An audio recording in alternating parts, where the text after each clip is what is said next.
that there is healing in sharing, as I have shared my own personal story, and the wisdom comes from that experience. Why not seek the answers of life's experiences and be wiser than having to go through the pain? Join me in learning from Stories of the Soul. Hi everyone, I'm Ginny McKenzie and I'm here with you for Stories of the Soul. Today is a story that's quite close to my heart because I've also gone through some of the experiences as well, which our guest has gone through. So I'm going to be definitely speaking to Corinne. She is a brave soul, and her story inspires me, and it will definitely inspire you. And I wish I had this information when I was going through my divorce, going through, the court system, and just understanding other parts and other things and what abuse could look like as well in different forms. I am going to bring on right now with no less ado. I'm going to bring on Corinne right now as well. So she's going to come on and we're going to share her story of the time. How are you doing? I'm very well, thank you. We made it. Last week was quite tense. We didn't quite get on. It was. But we're here now. So thank you so much for joining me. Thanks for being with me on Stories of the Soul. And thank you for bravely sharing your story as well. Definitely. From our introduction, I put, her perpetrator uses the courts, the police, the system to continue domestic violence. And Green bravely ended that by changing government policy for domestic violence, violence victims and their children. So well done for bravely turning it all around. Well done, first of all. Thank you. We're going to get to your story as well. So you're going to let me know as well how, I've gone through a divorce and I know it's not an easy process. You get knocked the wind out of you. And you feel like you're actually not even, it's just like the music, it was a different world. It said my head's underwater, but I'm, feeling fine. My head was under the water, and it was absolutely shocking. It was just about survival for me and looking after my babies the best I possibly can. So tell me about your story and bring me to the point where you stood up and you're helping to change legislation. I think for me, I got married in 2005. And it was really a year after I got married. I was in my last trimester of my pregnancy with my daughter. I did social policy as a degree, so you'll always find me reading social policies anyway. And there was one particular case, which was the Victoria Kalimba case. Now, I don't know if a lot of people have heard about Victoria Kalimba, but this was a little black girl who was tortured and murdered by her aunt and uncle in the year 2000. And it was her death that led to a major public inquiry in regards to issues within the system.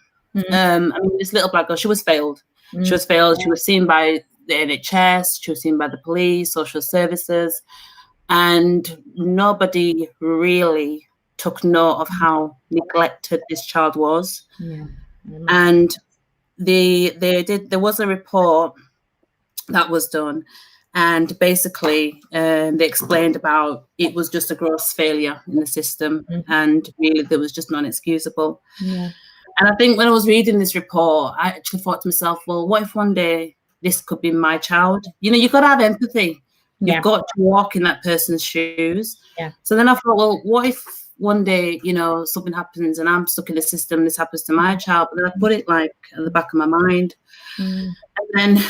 And then after I gave birth to my daughter, things were okay. You just get on with married life like you do. You settle into the role as mom and wife and as employee and all the rest of the roles that you play.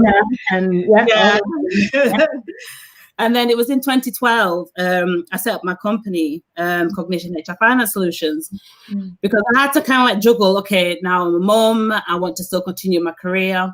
Yeah. So it was a recruitment consultant that, that led me to say, well, have you thought about becoming an independent HR contractor?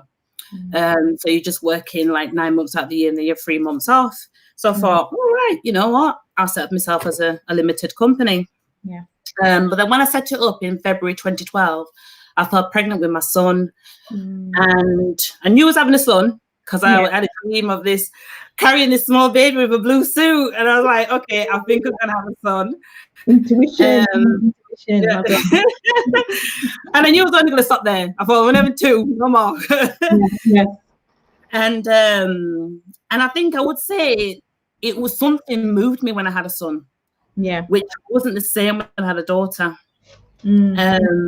And there was this book I read, Lioness Arising by Lisa Beaver, and she had the same, where the lioness starts to awaken within you. Yes. When you have a son. And like I said, for some reason, I felt so protected that, I've got 2 cubs now, and I need to make sure that, I do whatever I can to protect them, really. But it was definitely after when my son was born, my cracks in the marriage started to show. And I was like yourself, slowly but surely just losing myself. I think now looking back, it's what you deem as family bullying. Yeah. And it was like my maternal and my maternal family and my paternal family were making wild accusations. There was so much drama and noise. Day in, day out. And for me, I couldn't understand where this noise was coming from, because when you marry for love. Yeah. You're married to stay in that marriage. But it was just constantly under attack, day in, day out. And no matter what I did to try and put out a fire, another fire would light up somewhere else. And then the marriage was actually breaking down because there was outside influences, or or did you? There was something happening, and you thought, this is not right. My marriage is not going right. Because for me, there was, I felt something, but I didn't know exactly what it was. And I'm trying to, as you said, band-aid things, not knowing knowing what the real issue really is. As you said, putting out one fire, then there's another. But there's something underlying that's changed. Yes. Was there something like that? Did you find there was a unique point or a particular thing that made you think, okay, there's fire happening here now? Yeah, it was like, I've got high integrity, and that's just me. And when I married, I said, right, I'm marrying for love. I want to, I did everything that I could possibly do as a wife. But there was just behaviors within the family unit which I didn't understand when I was 25, but it wasn't until I got older, more wiser, more maturer, did I start actually I wanted to find answers to questions which nobody in the family unit was willing to give me. Okay. So it was in December 2016, I decided to say, you know what, I'm going to have to go to marriage counselling because it's really breaking down now. And I wanted to save it, but I knew, again, back in your mind, you've got to put your babies first. And it was in the marriage counselling when I took the brave step to actually explain to my ex-husband that the behaviours is what you call gaslighting. Oh. Now, in the Black community, if for me to go tell my parents or anybody I'm being gaslighted in the house, like I said, they probably think I'm going to a cooker, lighting the gas, getting a lighter, I'm trying to tell you a lie. And it's like so what is gaslighting? Because that could be a new term that a lot of people could just be hearing now, and in our communities. What is that? What does that mean? Well, gaslighting it's psychological abuse, basically. And it's where perpetrators then manipulate the environment to believe that you're losing your mind or that you're going insane. So there were things like I'd lock the door would be left open. I had the kettle to one side, the kettle would be on the other side. I put money in the bank account, the money's going missing. And I'm like, okay, where's the money gone? You spent it. I'm like, I didn't spend it because I'm not tight. Yeah. But people actually, the gaslighting, is it done on purpose? Is done deliberately, yes. like sanely done? Or do they pretend like they're saying, okay, I'm gonna make her feel like she's going crazy and I'm gonna do these things? Or is it a behavior that happens? Is there, is a knowing to what the outcome is, or is it a behavior or a behavior pattern that just happens? To me, it's a behavior pattern because the perpetrators do it deliberately to make you believe that you're going insane. Yeah. But like I said, I didn't know what that behavior was until I looked into it. Yeah. And gaslighting, it's from a 1944 film where the husband tries to manipulate the wife to believe that she's going insane to steal the inheritance. Now, typical me, I watched the film, obviously, on YouTube, and I was like, that's what's happening. That's what's happening to me.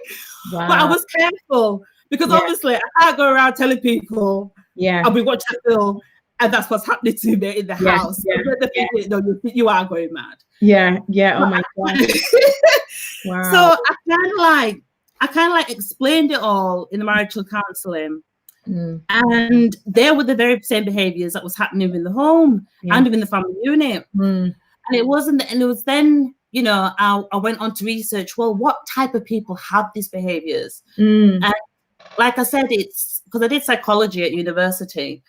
And it's the cluster B type of people that have this behavior. So they're the ones like your sociopaths, your psychopaths, it's them type of people. And like I said, it was, I think over the 15 years of my marriage, I think I was walking around in some fog. Yeah. Which is, it was like a daze, because once I took off my ring, it was like the fog just cleared. And I realized, hold up here, I'm in a controlling, coercive, abusive relationship. This is not love. So you've got two options, Karine. You can either stay in it or you can start getting ready to leave. Yeah. And I think my biggest fear was always being the fear of being a single mother. But I knew that it was either be a single mom or stay where I'm going to eventually just end up being a shell of myself. And I'm a bright, bubbly person. I understand that statement about being a shell of yourself, or, I totally understand that. Oh my gosh, you just really hit on, because that's when I came out of my divorce. It's like, I had to kind of reconnect, find out who I was again, who am I? You kind of lose yourself, and as you said, you become an empty shell, the life out your eyes, the spirit's not in there anymore. You're just walking like a walking zombie. So yeah, I totally understand that. So in terms of, do you think that, the perpetrator, he knew what he was doing? I think he did know what he was doing, because it was in August 2016 when I started to find like high bills in the home, and like the credit card bill was absolutely huge, and I couldn't understand it because I thought, well, I'm working full time. Where's the money going?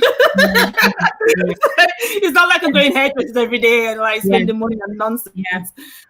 And then it was like the family was trying to convince me that it was me that was spending, and I was the problem, and I wasn't trying hard enough in the marriage, and it was always blaming me. And I think, again, I learned that what I was becoming was the family scapegoat. Do you think that you said that you found high bills and those things happening? So was all this thing happening because someone was hiding a behavior, hiding something that's gone wrong, you're overspending? Because for me personally, I now know that my husband or ex-husband was hiding a whole relationship.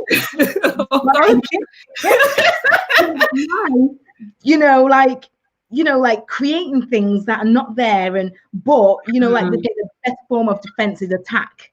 So the defender hiding a behavior by attacking you, and you don't have a clue what's going on. Okay, so you get to you know, the relationship breaks down. You get forced out of your home. You get to court. What happens?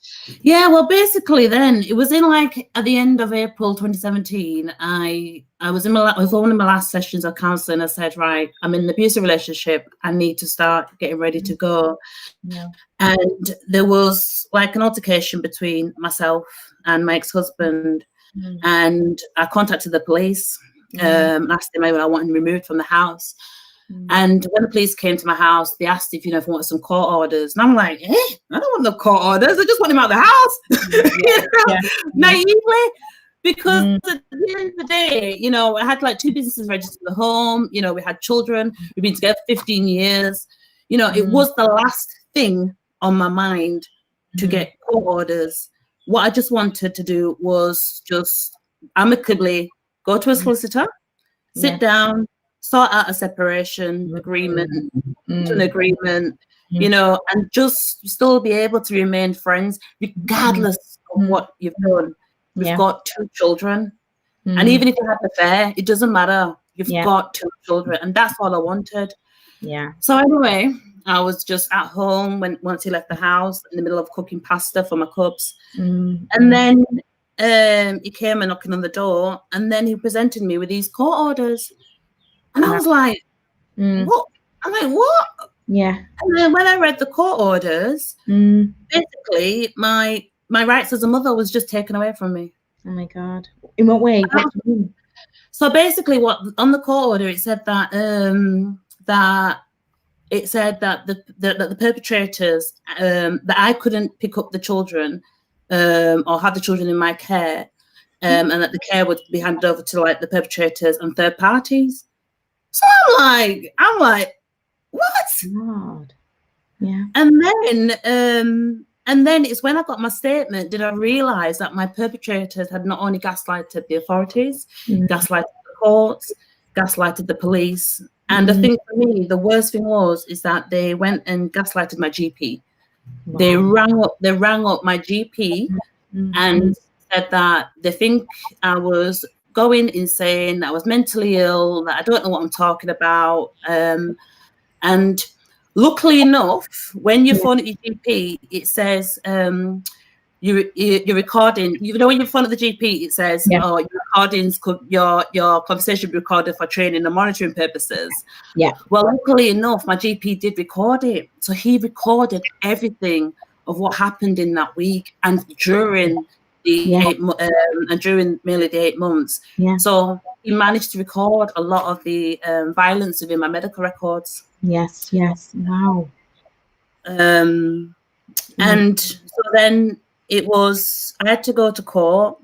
And again, you're like this, you're just trembling because you're thinking, oh dear, I'm in the middle of cooking pasta. Yeah. And then I've had to go to court. And then it just dawned on me then, like with the court order, I was made homeless. My bank account. I was sleeping in my car.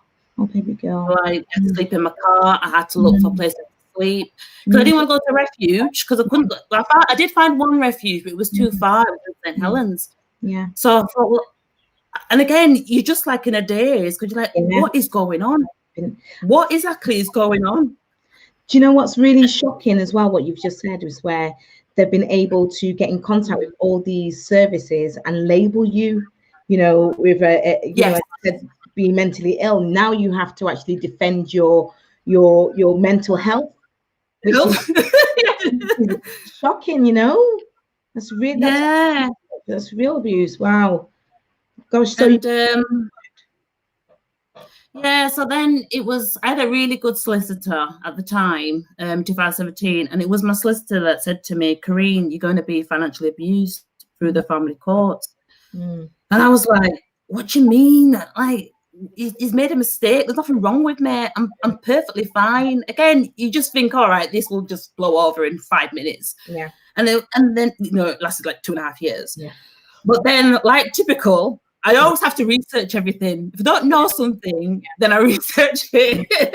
So then I started looking at what is economic abuse. So then then I looked at it, and it was a really good website, which I really recommend any women to read, and it was Surviving Economic Abuse, which is a charity. Nice. So I contacted the charity and I said, look, my solicitor said that I'm going to be financially abused through the courts. Can you just please explain to me what is going to happen? And then it was this charity that educated me and told me that you're going to find that money's going to get stolen from you. Your property is going to get taken from you. Your credit rating is going to be damaged. You're going to find that a lot of the money that you've saved is going to be spent on legal fees, unnecessary legal fees. You're going to run up unnecessary debt. You're going to find bills that have been put in your name, and credit cards that have been put in your name. And the aim really is to just drive you into debt through litigation. Oh my God. And I was like, I'm not prepared for this. I thought I couldn't, especially when I had a solicitor set up just to amicably separate, and I couldn't believe that my in-laws went this far to try and stop me from coming out of the marriage. I wasn't angry at the time. I was just confused. Am I in a dream? Is this for real? I'm shaking my head because I'm with you totally. Same. You can't get angry because you just have to think, okay, why is this happening? And I just thought to myself, I just want an answer. I wanted answers to questions.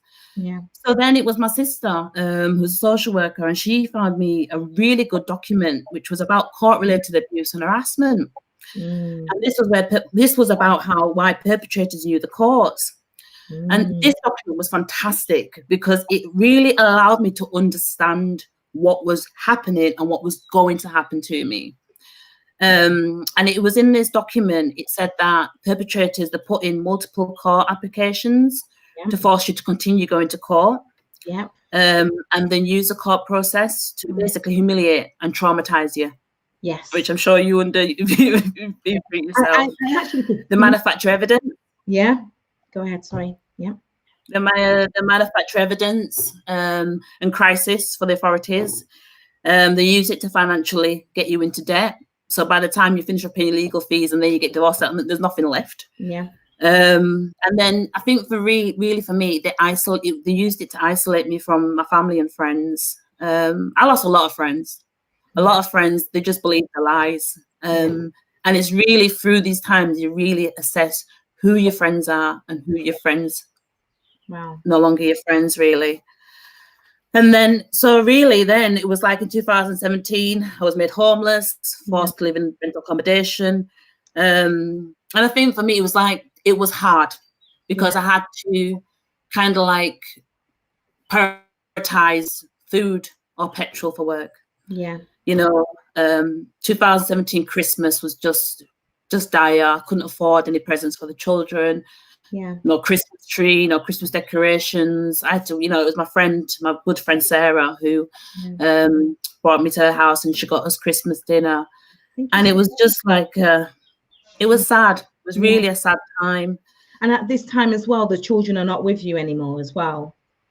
We had like a shared care, we had like a shared care arrangement, but still it was, I don't think it was really the children. It was the fact that I've been forced into a predicament of no fault of my own. Girlfriend. And why? I hear you.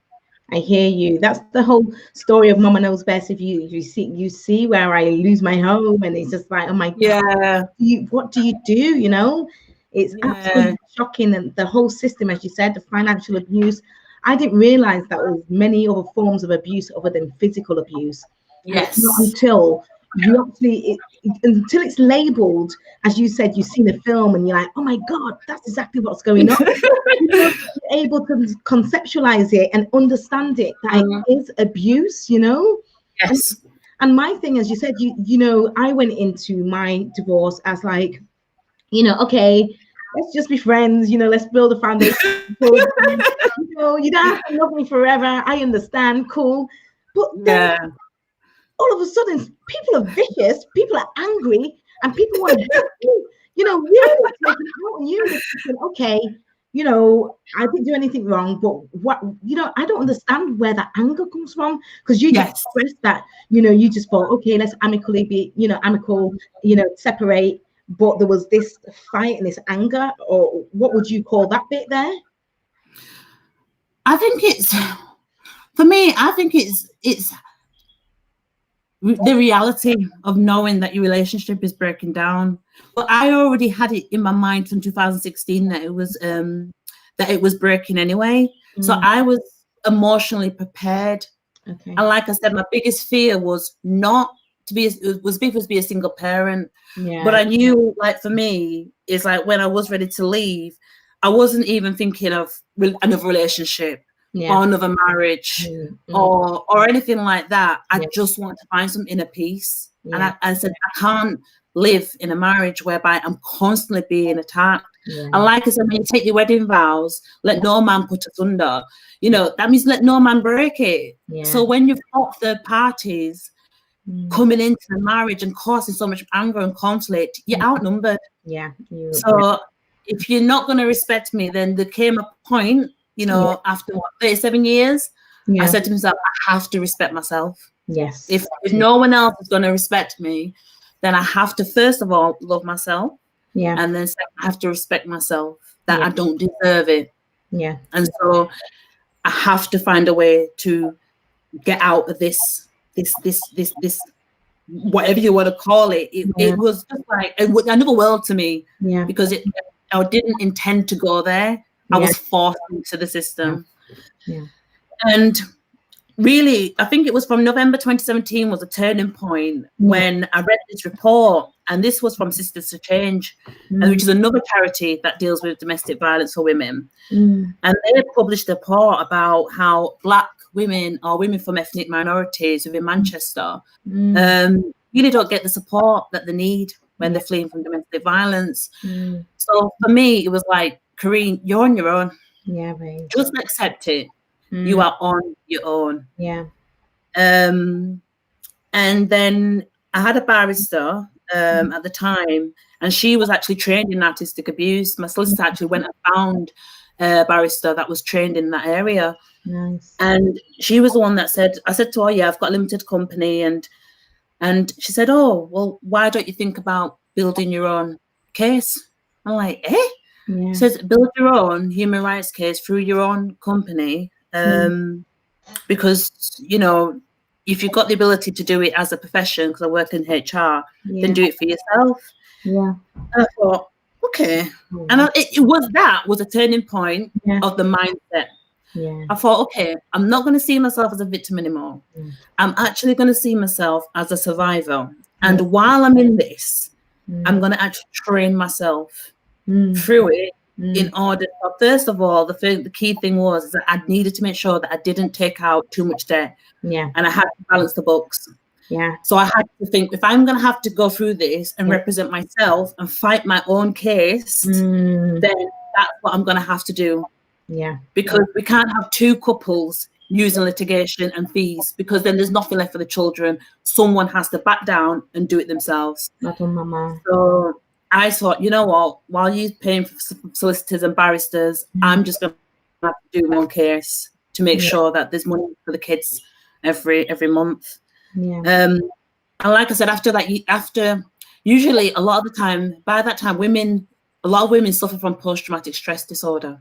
And that backs up what they originally put in the statements of, she's mentally ill. When she's not mentally ill, she's suffering from post-traumatic stress disorder, having been thrown into litigation out of no fault than her own. And your body goes into fight and flight. Honest, I understand, totally understand. Your body goes on to fight and flight. And so if women don't understand what's happening emotionally, then they're the ones that go to the GP and say, you know, I've got depression, I've got anxiety. When really, you're actually suffering from trauma. It's called trauma. And you don't, and until you actually educate yourself as to what exactly it is, you start believing what people are saying. And that's the brainwashing then. And big well done to you for actually, you know, kind of getting up and, you know, seeking help and knocking on doors and phoning charities. And because for me, it was just like, I was winded, wounded, and just kind of just trying my best. And you said, like, to the point where any money I did get is gone on the solicitors, and it's just like even the solicitors had it all. So you're starting again anyway. It's absolutely shocking, but well done to you to be able to actually go out and go on your quest. So well done. So in terms of putting your, fighting this case through your limited company, how did that serve best for you, and what was the strength in that? Well, the strength for me was that I was able to actually then like work with other organizations.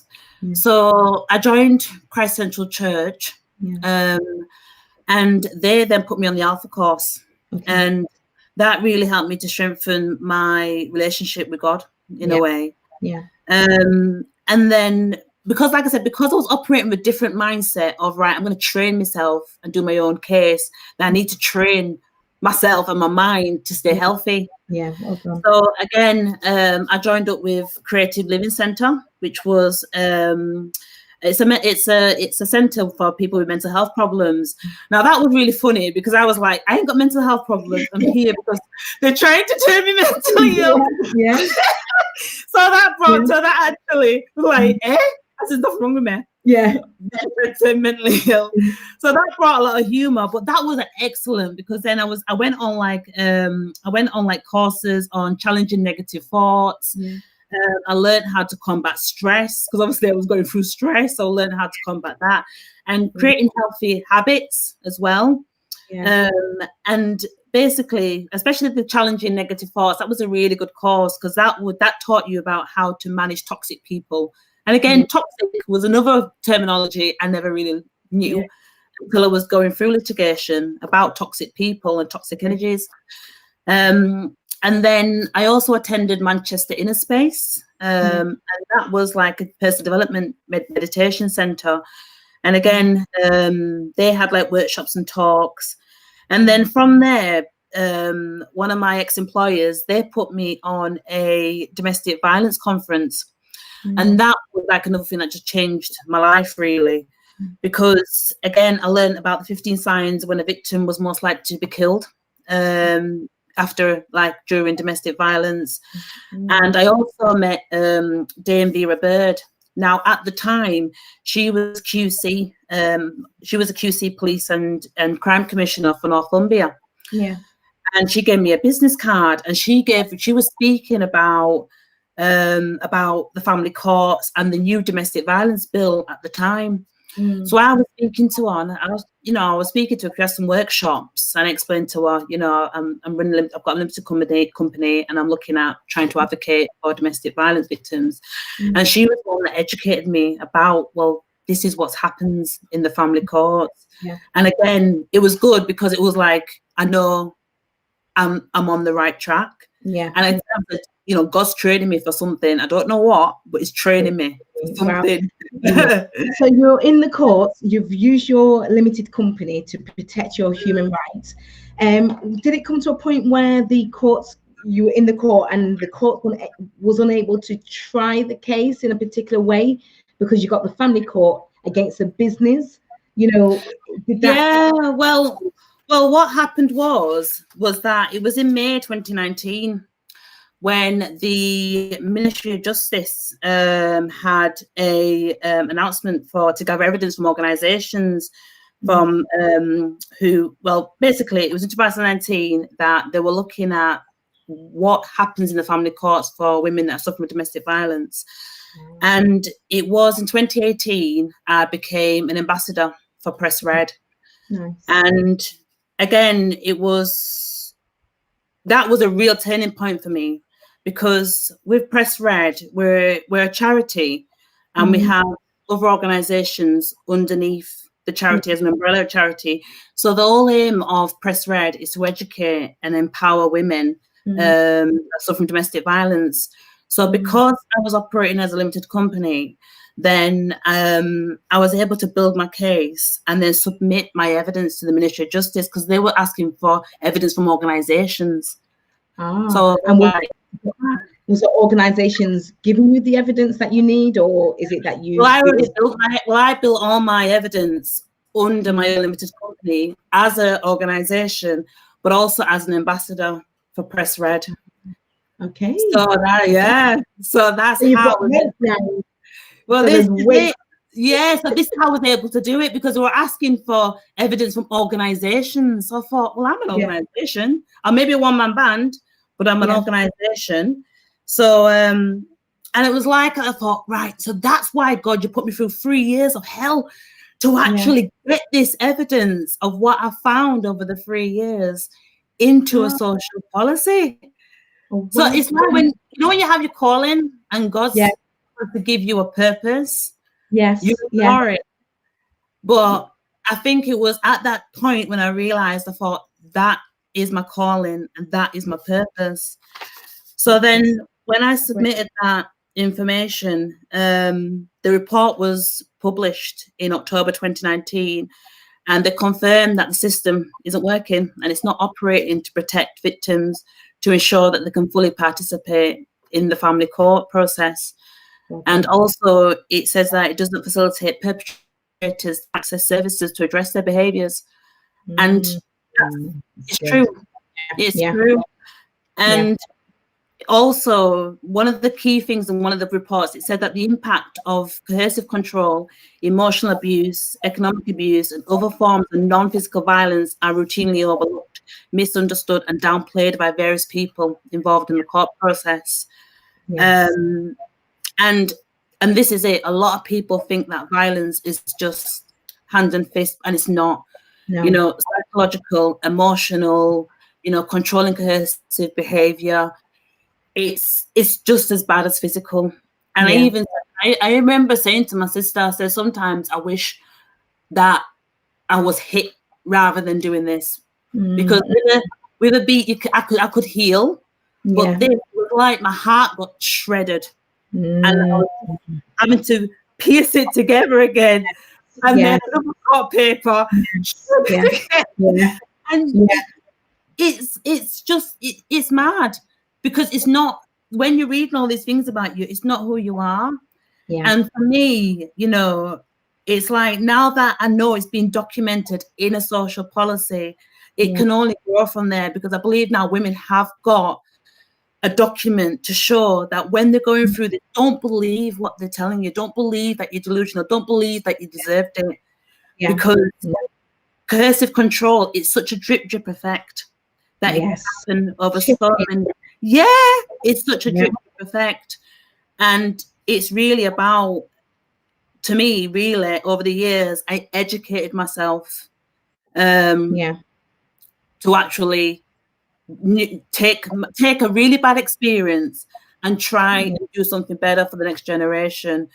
And like I said, you've got 2 kids, I've got 2 kids, and I thought, if I have to go through all this to help my son and daughter not have to face this, then you know what? Thank you, God, for giving me that experience, because I will not want my children to go through what I've been through. I really don't. And like I said, if there is women out there who are actually listening to this and going through some of the things you've identified, and myself, what advice or would you say? I know it's a really sensitive topic to actually really say, oh, do this, go do this, but from your personal experience, what would you say? Because what would you say were things that you can do, or you've identified, what can you do? Or what advice can you give? Well, I think for me, really, was educate, read, and understand, accept, and process. There is a lot of information on the internet about narcissistic abuse, about litigation abuse. There is a lot. And I think you have to educate yourself to understand it and not fall into the traps. And it isn't easy. And I really think joining Press Red was one of the best things for me, because I met a fantastic bunch of women, and I went to the conference in 2018, and I was angry, because I thought to myself, well, is it just me that's going through this? But then there was a whole room of women. Oh my gosh. And I was like, no, I'm not. And I met them, and I was speaking to some of the ambassadors and volunteers, And I think that gives you the fuel to realize, you know what, you can use this for the better good rather than staying in victim mode. Yeah. And you know what, for me, I really wish that I did meet someone like you when I was going through my whole journey or circumstances of going, you know, through courts and divorce, and because I had to go home and just for that support. I was actually so wounded that I could actually physically or mentally, emotionally look after or help my children as well. So you're right about there needs to be in a support group, and it was good, like I'm asking you the question, and I identified what you said while you were saying about your journey, how you went out and educated yourself. That wasn't something that necessarily came to me because I was just going through the motion by myself, bam, bam, bam, being hit, you know, just kind of going through with these big files, having to go through those.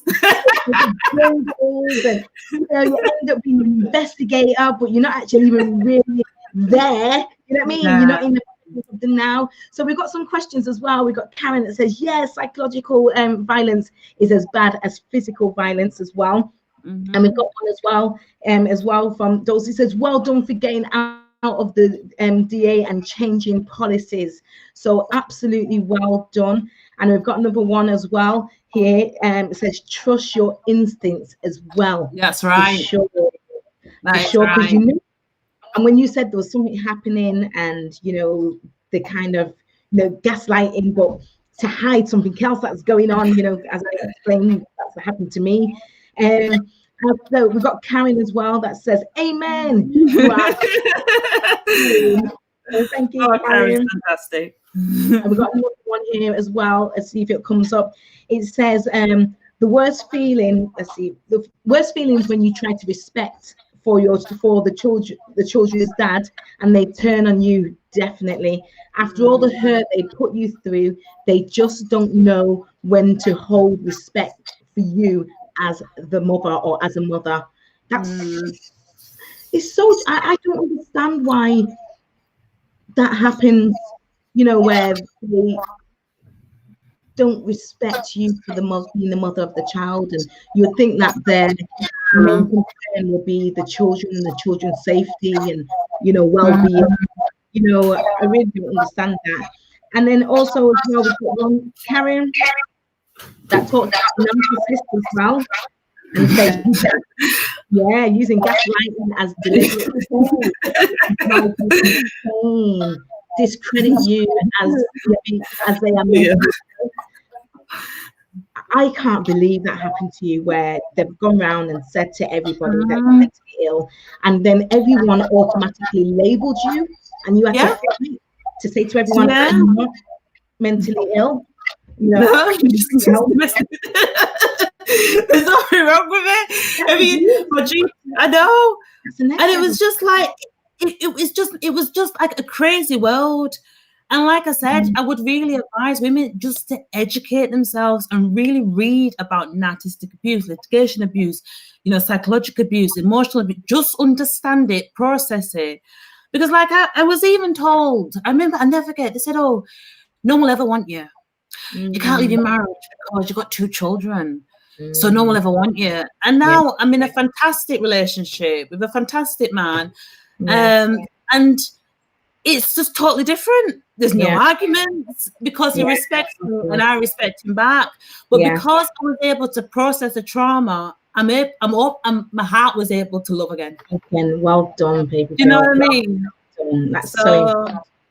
Well done. Oh my gosh. So as well, if anyone wanted to get in contact with you, because you mentioned about press red.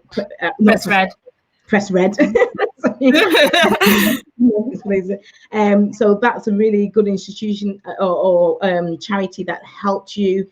And you said on your way you just went round to different charity groups. Your church helped you as well and supported you. And definitely, and I just want to say as well, just hearing your story, it's just well done for, as you said, not crumbling under the pressure and going out there and fighting in the sense of educating yourself, and now, you know, using your experience to change policies. And that is really heroic. I'm really, really proud of you. Definitely. I've just seen a comment from Karen, forgiveness. I said, yes, and she's right. Because I actually do forgive what they've happened to me, because I know that it's part of my journey now. And I've got more time on my hands because I've got less drama in my life, which is a good thing. Because then I can focus on my charity work. I can focus on my ambassador work now. So my key area will be litigation and financial abuse. And really now, I really want to get out and speak to women on a one-to-one basis and get their views to keep building and trying to change policy, really. Definitely. That's where I want to go. So now, go ahead. So now, like I said, because I had like Cognition HR Finance Solutions, which was human resource and accountancy, I'm going to rebrand it now and make it Cognition Human Rights and Finance Solutions. So I'm going to focus on human rights and litigation and financial abuse. Wow. So I'm doing it voluntary at the moment. Yeah. I'm sitting on I've been asked to sit on a board of a new charity, domestic violence charity, which is like, I'm very excited for that. Yeah. So again, it's like there's a lining, there's a silver lining in the cloud, and I forgive them for what they've done. I've still got a few things to go through, but I found my purpose, and I'm just going to keep going now. Just keep going. Absolutely amazing. And it's good because, as you said, that sometimes this is your story on your journey, and you said that you was asking God, what do you put me through all of this, to then now to actually set up something where other women could be empowered, changing policies. It's absolutely amazing, and it was beautiful as well. Karen, thank you so much for saying forgiveness. You are amazing. Right. Forgiveness is key, because now me and my ex-partner, we're friends. Like, cool, how you doing? That's all right. That's good. Anything, you know what I mean? Because then I know that I'm able to go forward with my next journey, my next cycle. As you said, you're able to open your heart again, and and to love again. So as you said, I'm really, really blessed by your story. I'm really happy to have met you. And I did say, I'd love to do something with you where we can have a support group for women, that could come through the Mama Knows Best, and we can actually help you through those stages of going through litigation, courts, identifying certain things. Because I wish this information was in place when I was going through mine, and a lot of women as well, and especially from a cultural perspective as well. Yes. He said, imagine someone's labeling you as, mentally ill, and you'll say, my faith will bring me through. I can, my God loves me. It just compounds what the system with no faith, thinks, and you're like, yes, she's totally mad. She's totally mad. I'm just a woman. I know. So for me, there's even conflict between, imagine that, not even being able to show your faith and, say something unseen area, of your life that's supporting you through, because people have labeled you as mad. You wouldn't be able to go to the doctor and say, the Holy Spirit has got me. They'll be like, what?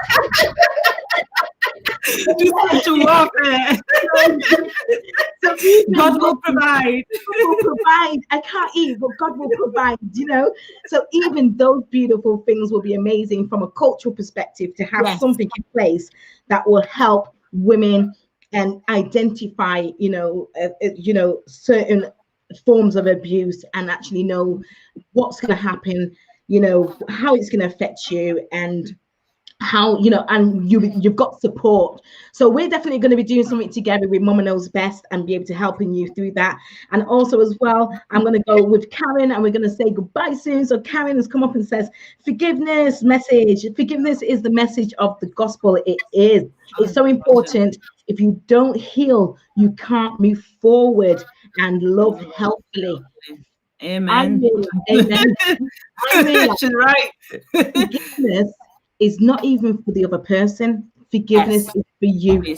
Yeah. When I forgive, that's when the baggage, the heavy load, everything lifted, and I was like, oh, it doesn't feel heavy on my heart anymore, on my shoulders.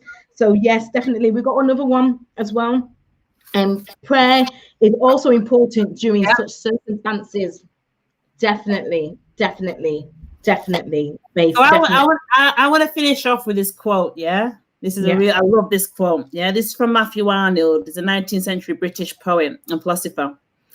And he says, if ever there comes a time when women of the world come together purely and simply for the benefit of mankind, it will be a force such a world has never known. And this is what we need to do. We need to get together and really sit and speak, discuss, and share knowledge, because we've got another generation that we need to really help. Definitely. Because it's just going to get harder and harder. And like I said, like Karen said, you forgive so that you can keep moving forward. And I've just forgive them all. But I've still got a few more hurdles to climb. But you know what? I just thank God for giving me the strength to get through it. This is my purpose. This is my journey. So now I'm just going to enjoy it, because I know at the end of it, I'm going to leave my legacy for the next generation and the next couple. So, hey, you know, it's all worth it. It's all worth it. Thank you so much. Thank you for joining me on the Mama Knows Best. I'm definitely going to keep people posted with how they can get in contact with you. Yeah, definitely. So we'll do that as well. So thank you so much from the bottom of my heart, Corinne. You are inspiration. Thanks for sharing. So thanks for sharing your wisdom, and thank you for helping to change policies as well for other women. You're totally a big advocate as well. And I have to say, it says, amen. Such a great interview, sisterhood. Thank you, Karen. We will definitely let everybody know how they can get in contact and definitely have the support. So Karen, thank you so much. She says, lioness roar. Definitely. So funny. Yes, thank you so much. Bless you. We'll talk again. So thank you so much for this. Okay. Oh, thank you. Wow.